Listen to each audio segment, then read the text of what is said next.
Hey, this is Pastor Dave, and this is your Monday Mojo. Hope you had a good weekend. I know I did. Oh, this. Yeah, not your navy blue typical coffee mug, right? We'll get to that in a moment. Yesterday, we were sitting around the dinner table having a discussion about food and our relationship to it. And we discussed the fact that there are some people who eat to live. They merely consume food in order to fuel the body so that they can continue to exist. It doesn't have to taste good. It doesn't have to look good. It doesn't have to be a tremendous experience. They just don't want to be hungry anymore, so they eat. My wife Laura, she falls into that category. Then there are other people who live to eat. I mean, the taste and the texture and the temperature and the experience and the flavors and oh my goodness, it's got to be fabulous and wonderful, and I fall into that category. But we were talking that really probably all of us, we fall into all of those categories in a certain way, right? Because I have to eat to live, right? And I've caught Laura saying, oh, this tastes really good. So I know that she's got a little bit of the live to eat in her as well. Matter of fact, I know there's one sandwich, one food that I know of. It's a Reuben sandwich made with kimchi from the half-liter barbecue in Broad Ripple that she just absolutely loves.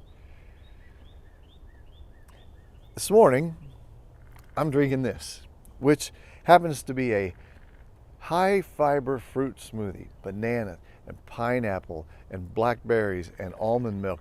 Because last week I had a surgical procedure, went under general anesthesia, and it has done something to me. It has shut down my ability to eat to live or live to eat, if you know what I mean. It's very uncomfortable. And so today, for your Mojo, I'm having a high fiber fruit smoothie to do what I hope it does, if you know what I mean.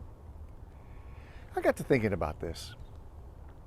I've been a pastor for a long time, and I've seen a lot of people and live out their faith lives. And what I've known is that some people, they do faith to live. It's very practical. It's very pragmatic. They do what needs to be done. They do it because they wouldn't live without it.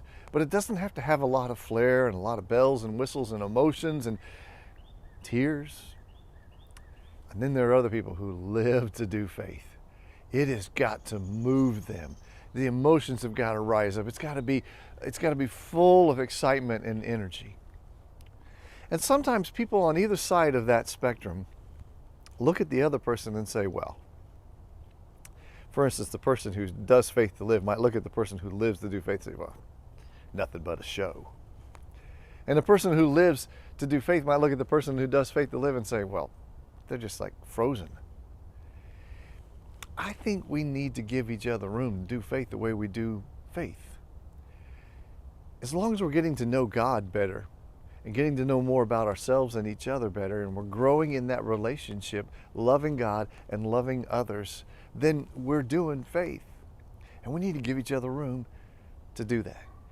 Just like I'm not going to give somebody a hard time who eats to live, as long as they don't give me a hard time about living to eat, right? So anyway, I'm going to drink my high fiber fruit smoothie, and I'm going to have a good day. And I hope you do the same. And let's give each other the room to do our lives of faith the same.